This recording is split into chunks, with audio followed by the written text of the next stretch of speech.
See the train, Bear? Train. I always knew I wanted to be a dad. You want to go this way? Which way you want to go? Hey, Bear, which way you want to go? Yeah. Which way? Yeah. That way? Okay. We'll wait for the light to turn green. I didn't know when, I didn't know what it would look like. Are you ready to go? Go. 1, 2, 3, go! But I knew I wanted to be a dad.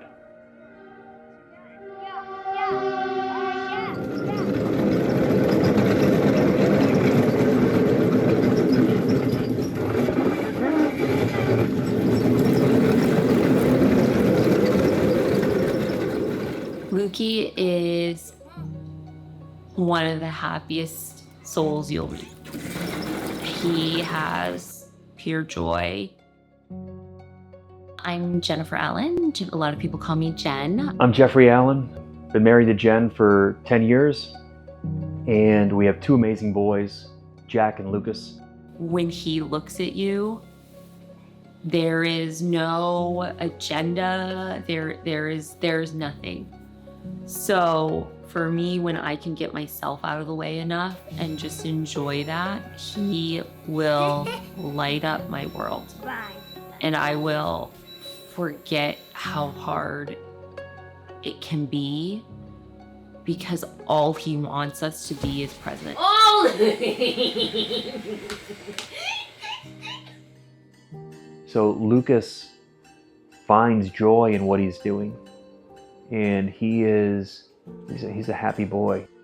For years, I always thought that, you know, it was cliche for dad to say, oh, the best day of my life was this, you know, other than my kids being born. I thought they just said it. But for me, when Jack was born, I got it. And when Lucas was born, same thing. And he came out, he was the most handsome baby I've ever seen. I mean, he was just beautiful, very quiet, sweet, kind of little smiles. Then again, it just repeated. It was one of the best days of my life. What color is that ball? Bye. Is it brown Bye. or black? Bye. Black. Bye. We did all sorts of tests. I mean, we hooked his body up to so many sensors and machines to figure out, was it his hearing? Was it his sight? Was it his kind of equilibrium? We didn't know. And, you know, we called in, I feel like, every favor we could to get into the right specialist to uncover what was going on. But as the months went on, we got more and more concerned, and we started asking questions to our pediatrician, then to kind of early interventionalist, and kind of everybody had the common theme that he is developmentally delayed. And again, that's a pretty vague term. You know, does that mean he's going to catch up? Does that mean something else is wrong? So with that diagnosis, what kicked off was basically a lot of therapies. So we immediately started speech and OT and PT and early intervention. We started all of that trying to teach him how to walk because he hadn't walked yet. We thought if we could intervene early enough, maybe we would be okay. I just felt like people were scared to tell us what may be. And we needed that. We needed to know what was going on. So my best memory with Lucas, I won't say I have one, but I have a lot of good memories with Lucas. Whenever he's in a good mood and I play with him, I usually have fun. Once I play with him for like 5 minutes, I start having a lot of fun. That summer he turned 2, I just had this moment at work and I go, it's not the right diagnosis. And very serendipitously, my uncle happens to be at UCSF and he said, look, let me reach out to my genetics department and see if they kind of know anything that may present like this, because he was socially engaged with eye contact, so it wasn't autism. So he had asked a favor and said, hey, can the genetics team meet my niece and her son? So a week before our MRI, we met a geneticist at UCSF who had just gotten back from a metabolic conference. And he said, okay, you're doing the MRI. Let's throw in an MRS, which measures the metabolic levels within the brain, and see what comes up, because the more information we have, probably the better. So now we got an MRI and an MRS. We got the result, MRI, perfect. His brain looks perfect on the MRI, but the MRS clearly showed that something was wrong. It showed that creatine would get to his brain, get to his blood-brain barrier, then just stop. So his brain wasn't getting the creatine that it needed. So it's like a transporter, like a little cart that transports it. Lucas's, his doesn't like work, so it doesn't go up into it, so he learns a lot slower. Hence, he was diagnosed with creatine transporter deficiency. It's just a little transporter protein that takes the creatine from the blood and into the brain, and his is defective.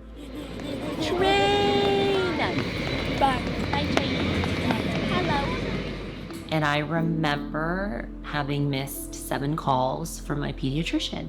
And she goes, well, I've never heard of this, and I've never seen a case.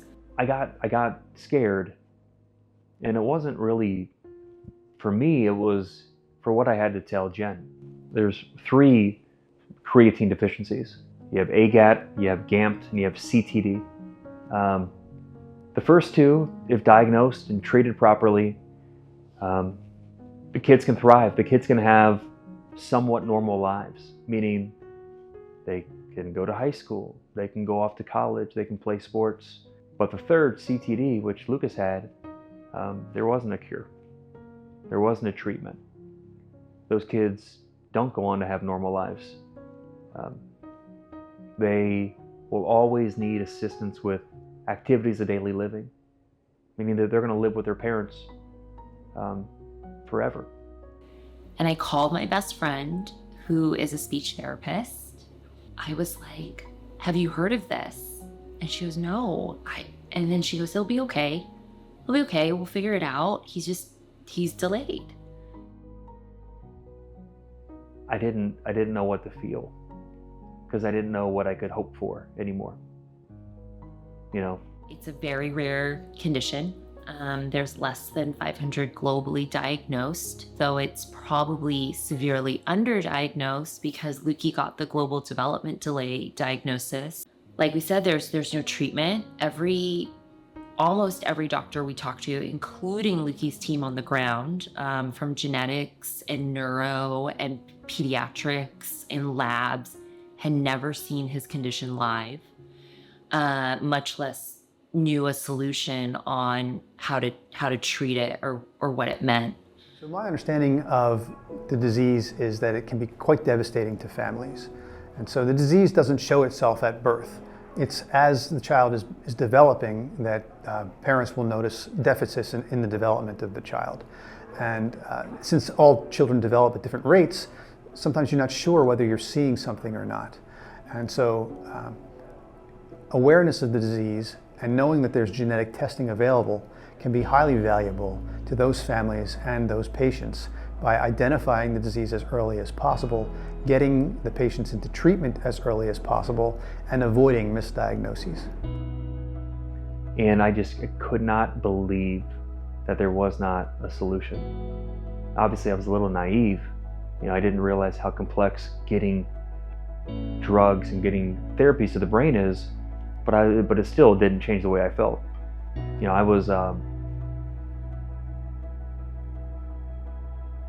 I was heartbroken to think that I just felt foolish. I felt like I had all this hope and hey, things are gonna work out. I felt like this positivity, you know, that has suited me very well in my life kind of let me down. Come on out. It's just heartbreaking. It's God, what did he do, this beautiful, sweet boy, to deserve this? It was hard.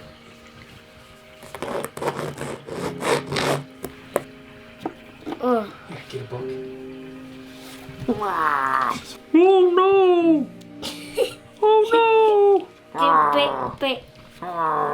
The problem is that creatine as a molecule will not be able to enter the cell without a transporter. Think of the transporter as like a bridge, and in this situation the bridge has collapsed and you're a car that's trying to go from one side of the bridge to the other, and the only way you can get across, let's say it's a body of water, the only way you're able to get your car across is by taking that bridge. There's no other options. And now that that bridge is collapsed, it's functionally impossible for that car to get across. Lucas is 7, and sometimes it still feels like we have a toddler. He's not yet potty trained. The piece of everyday life that really is impacted by him is his communication. So he's a smart boy. I feel it, I see it. He has a hard time communicating. Please. No. See, you drink? You should be thirsty. No. And it's hard because although he's in the moment, it doesn't mean the moment's always full of joy. And there's times, and it happens every day, it happens multiple times a day, it can happen a dozen times a day, where he is upset, he's angry, he'll throw tantrums, he can get physical, typically with people he knows. When you play with Lucas, you are playing with an oversized 2 to 3.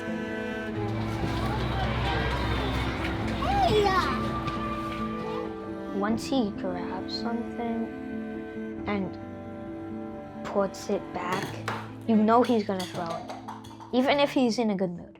For no reason, probably.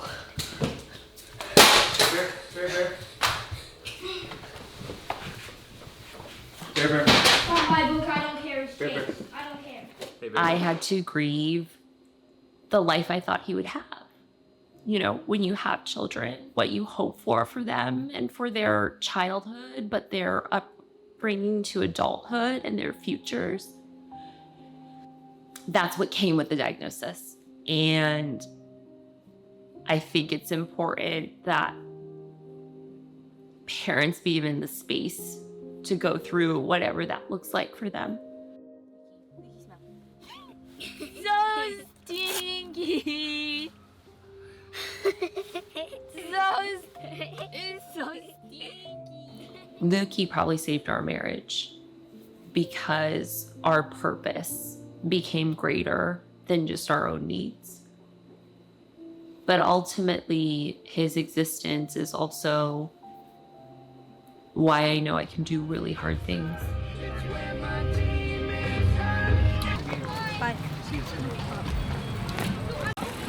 So we're here, Jack's last baseball game of the season, which is awesome, and got here early so he can warm up, and fingers crossed Jen and Lukey are joining us.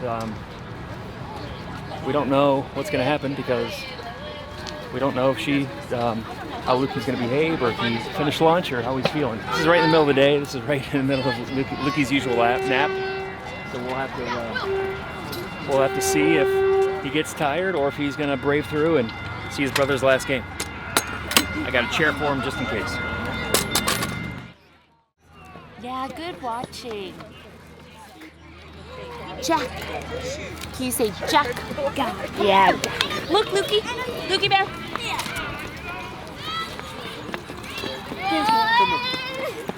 Come here. You want to watch? Yes.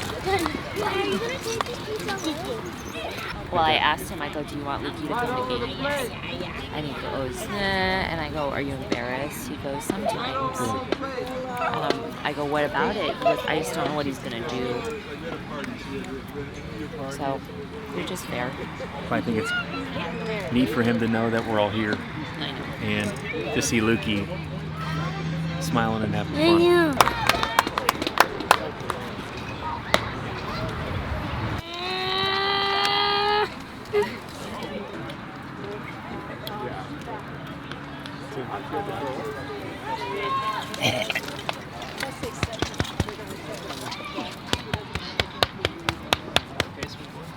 No. okay? Did you choke? You alright, sweet boy? Good. I think you just drank too much water, too fast. You too fast? No. You okay, sweet man? Yeah. You call it a day? Hey, Bear Bear, can Mama go home? Take a nap? No. Yeah, nap. I love you. Good. Say bye-bye. Good. I'm gonna take Bear home for nap. Good job. I'll see you later. You did pretty good. Okay. I know you're worried about any embarrassing him. Watch out. I'm gonna close this on you. Okay, bye. You let go. These interactions that are kind of joyous and fun with Jack are kind of few and far between. It's kind of a catch-22. Lukey, get up. He's saying bye to me. No, he's not. He said back. No, he's saying bye to me. Come here, Jack. I know Jack wants to engage with Lucas, but there's times where, in order to get mom and dad's attention, Lucas will, have a tantrum or go try to pull Jack, pull his hair, mess up whatever Jack is doing, because he knows that mom and dad will come. Okay, there's not gonna be a good time because no matter when you break away, he'll be upset. Hey babes. Hey.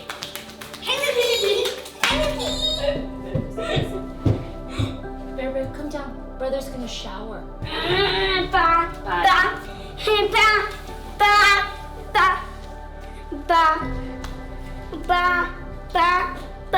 Mama play with you? Can Mama play? So all this attention that we give to Lucas to attend to his needs is attention that we don't give to Jack. And we're still figuring it out, but he's blessed to live next door to his cousins. When James and Alex see him, they're like, Lukey, alert, Lukey, alert. Hey, Lukey Bear. Thank you, Bubba. What am I doing?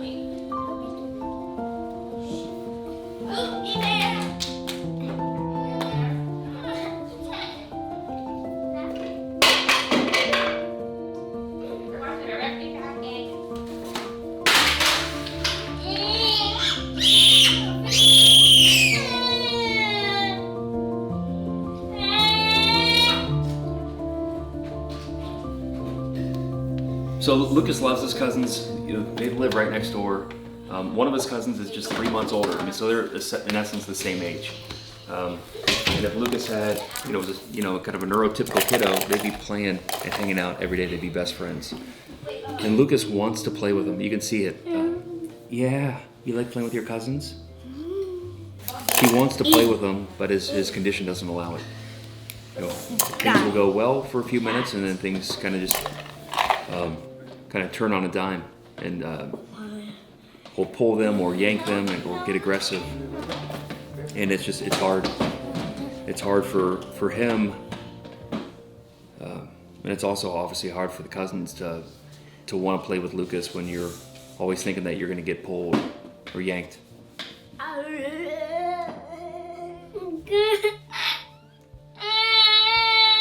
We can't pull, sweet boy. We gotta be gentle. They mostly try to avoid him.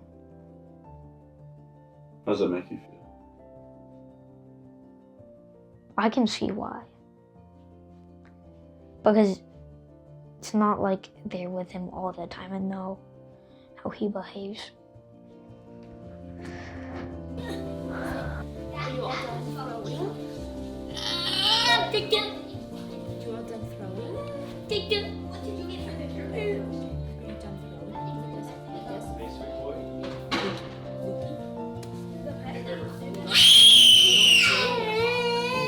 I've been in drug development for well over 25 years. The majority of my career has been spent developing drugs for neurodegenerative diseases. Creatine transporter deficiency, when you first begin thinking about it, is a deceptively simple disease. It's just a disease where creatine is just not getting to where it needs to go. And so, especially when it comes to getting into the proper compartments in the brain. So if you were to go to some nutrition store and buy some powder of creatine and take it in your water every day, although now you have more creatine circulating in your system, you're still faced with the same problem, that there's no transporter to get it through this to the cell where it needs to be. And so that's why research that we're doing is important, because these drugs are going to be designed to get creatine across the cell in a way that it cannot do by itself. And the research is so valuable. Even a study just came out recently that showed that the supplementation that Lucas has been taking, that other kids take, had shown a marked improvement in speech, in communication, in decrease of seizures. And so for us, like, raising funds to help research is one thing, which is awesome. We have to do that. But raising awareness, so people who go, wow, I have this, I think I might know someone with this condition. Let me get them tested. There is supplementation that you can take that could help you get some creatine. Everybody's mutation is different. And some mutations allow uptake of creatine to get to the brain, although, albeit a small amount, but every little bit counts. For CTD, there's no newborn screening. And yet if there was, and parents knew, they could supplement. They could provide creatine, glycine, arginine. They could start doing therapies such as speech, occupational, physical. A lot of times you hear scientists, or you hear more actually on the medical side, say, nope, we're not going to do any newborn screening if there's no medical therapy. But that's BS. Lucas has changed so much from his speech therapy. And I think parents deserve to know if their kids have this condition so they can supplement with creatine, glycine, and arginine, and also complement with speech, occupational, and physical therapy. We're recently added to the RUSP, the Recommended Uniform Screening Protocol for newborn screening for GAMT. So we're screening for GAMT in multiple states at newborn screening. Many more states to come. All 50 states should be on it, for sure. You will help find a kid who has GAMT that can be treated from birth and have a normal life. So that's some of our advocacy efforts. I would love to have that for CTD. My name is Heidi Wallace. I am the Executive Director for the Association for Creatine Deficiencies, and I'm also a parent to 2 children with a creatine deficiency. Creatine deficiencies are caused by a genetic mutation, and most parents, like myself, first time they hear about these disorders is when they're getting a diagnosis. And typically this is after a long time of wondering what's wrong with their child and seeing them miss milestones and struggle to develop the way parents had expected. One really exciting thing about creatine deficiencies is they're caused by a single gene. A single gene mutation is responsible for this. When you know what gene is causing a disease, it gives you a really good chance of solving the disease. We have researchers around the world that we've been working with for years, and their heart's in it. They're not working on big projects that are going to bring them big money, but we need to keep them going. We need to keep supporting them, and frankly, we need to cast a wider net. We need to find more people to join this fight, to help us hurry. Every day without creatine for the brain and the muscles is a day gone by that you could have been headed in the right direction. You could have fueled up your brain. And we have some forms of creatine where people are diagnosed quite old, 20, 30 years old. And once those people with the treatable creatine deficiency get creatine, man, they take off. So there's hope for everyone. With all the resources and technology that we have, there's no chance that there's a future where we don't figure this stuff out. And so I'm really inspired to be helpful in that situation and try and be part of the solution and not shy away from a problem just because it's intimidating. I go on every social media I can. You know, I go on Facebook, I go on Twitter, I go on Instagram, and I search, you know, in the hashtags CTD, creatine transporter. And somehow I replied on a thread, and then I get a DM from a parent who has a son with CTD. And she goes, "Hey, have you heard of the Association for Creatine Deficiencies? Like, I'm on the board there. You know, we'd love to talk to you." You know, and she reached out. We had a great conversation. And when I got introduced to ACD, I felt that hope again. To think about, okay, God, well, what if this happens? What if he has seizures? What if his seizures are so bad that they have to do brain surgery? Well, what happens if if something happens to us as we age and he has to live somewhere else? These are all thoughts that I know she's had, that, you know, we've all had, and they're scary. So for me, having ACD and really learning about all the initiatives that they're doing with families and with researchers gave me some positive stuff to share with Jen. ACD is the primary non-governmental funding source for research on creatine transporter deficiency across the world. When it comes to a cure, we first have to discover it, then we have to put it through the process to make sure it's clinically safe, and then it has to commercialize and has to become a drug or an injection or whatever the modality is. But it has to start somewhere.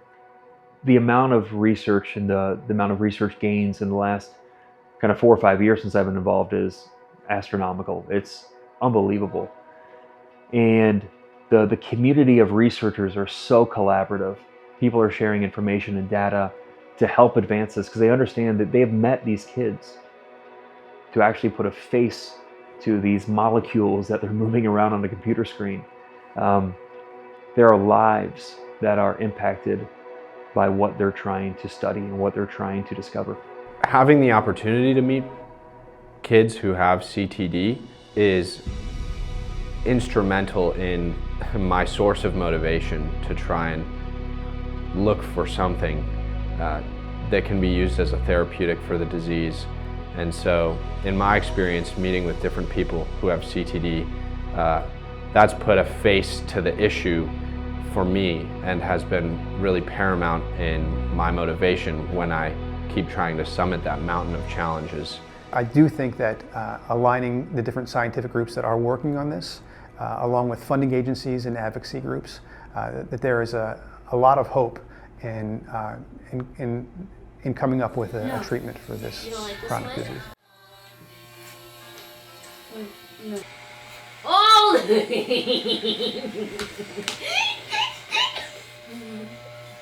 Bye. Bye. Bye. No. I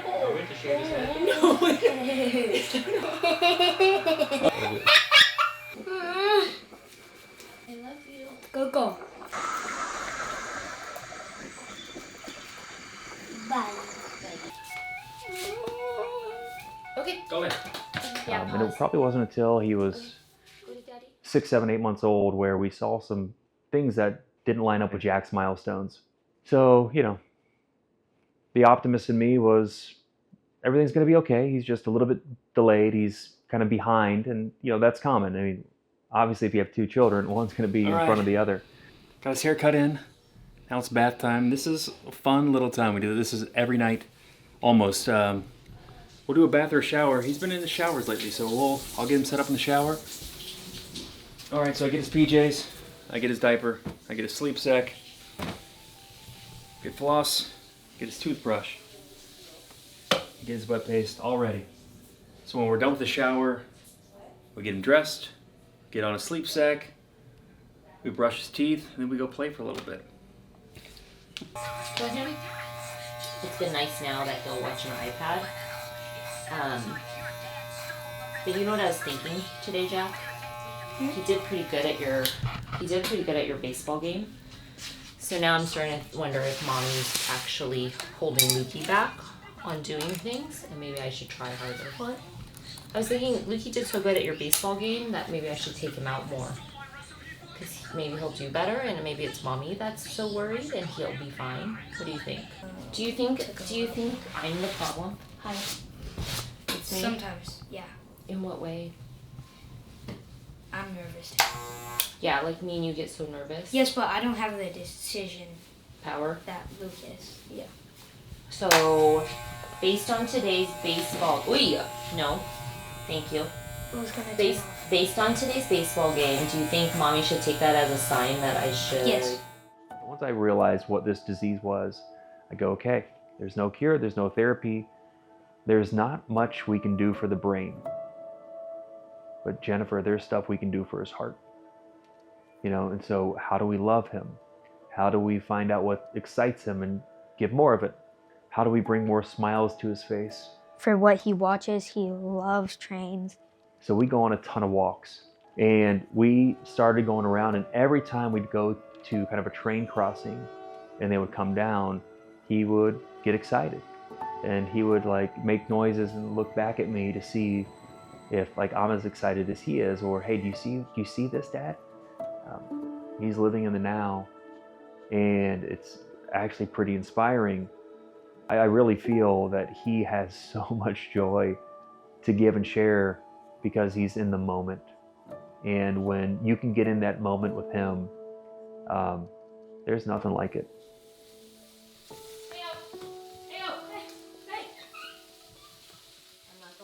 So for part of Luki's medication is multivitamin, and this thing that's called Sami. That's actually surprisingly like a mood stabilizer for elderly people. We give him twice a day through syringe because he won't tolerate it. The tricky thing, Jack, is sometimes if we feed him his medicine after he started eating, he then boycotts eating. Okay, I'm done. We taste tested it. It tastes disgusting. So we've been lucky that he tolerates it. But it's just that added extra step. I think life is hard in general for a lot of people. I don't want to pretend like our life is any harder because I think pain is pain, and every person has their version of it. So I'm not going to sit here and pretend my life is harder than anyone else, but it was hard for me. It's part of the reason why we're doing this.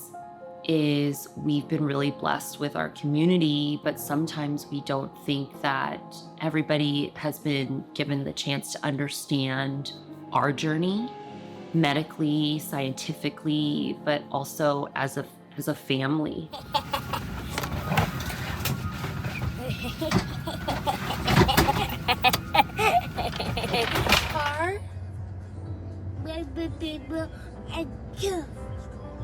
No?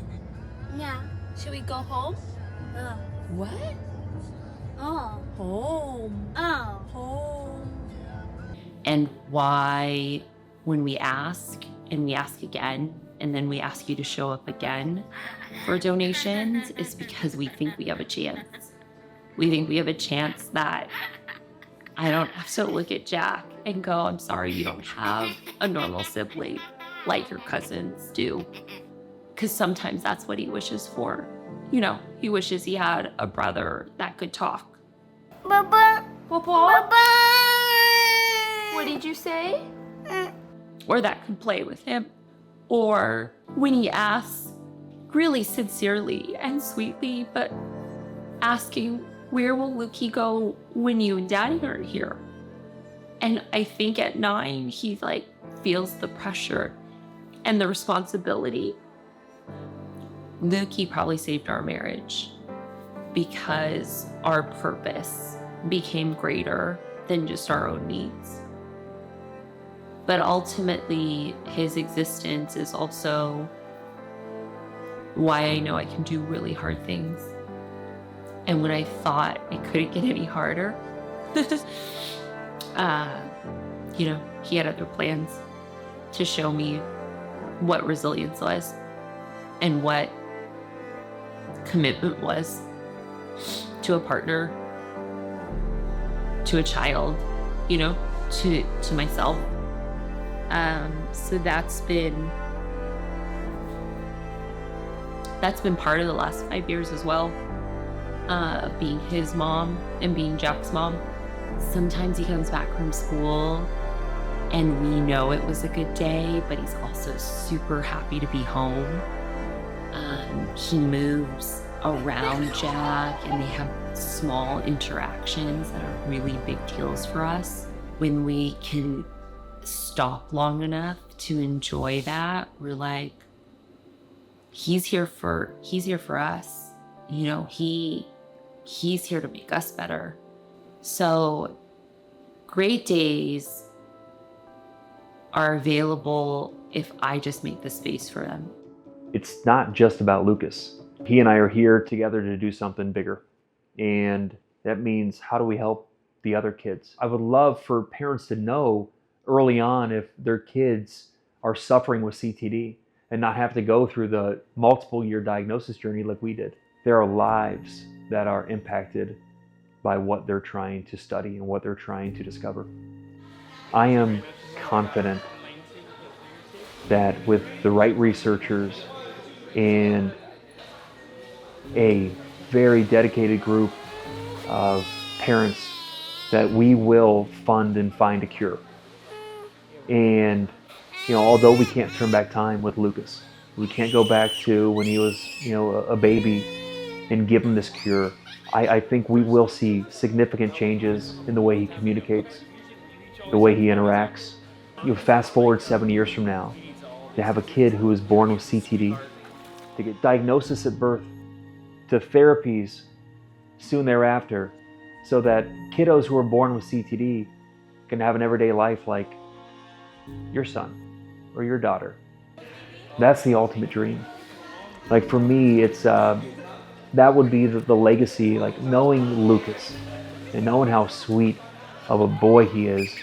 I think he would love to leave that legacy for other kids. And we have 6 active gene therapy research projects going on right now, a lot of them with really promising results. We have researchers at Stanford University looking at small molecule approaches to delivering creatine in a way that these kids can use. We have researchers from the University of Utah to Italy to France, all pitching in. They're collaborating. They're coming to symposiums that we host and sharing their findings and talking to each other and discussing how they can help one another. We would love nothing more to help all the other kids right now who are diagnosed, the tens of thousands of kids who we think are not even diagnosed, underdiagnosed, and the countless others who are yet to be born. I know we can make a difference, and I know that Jen and I and ACD can't do it by ourselves. Research that we're doing is important because these drugs are going to be designed to get creatine across the cell in a way that it cannot do by itself. I know we're going to get there, but we need your help.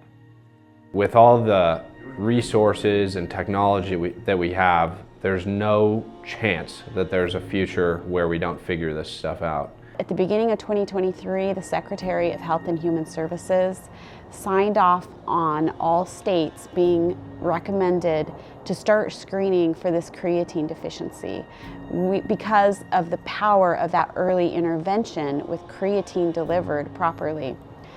And because of this, we know the difference we can make with an early diagnosis for all types of creatine deficiencies. But my son was diagnosed at birth thanks to his big sister. He's been taking creatine 4 times a day for 12 years, and he's doing great. He plays hockey, he loves video games, he's in mainstream school, he's never had a seizure, and that's the power of creatine. I want to find a therapy for all of us. And I know this is just one rare disease amongst thousands that impacts so many kids and their entire families. We will find a cure for creatine deficiencies. We won't give up until we have done that. If we work together, we can do this.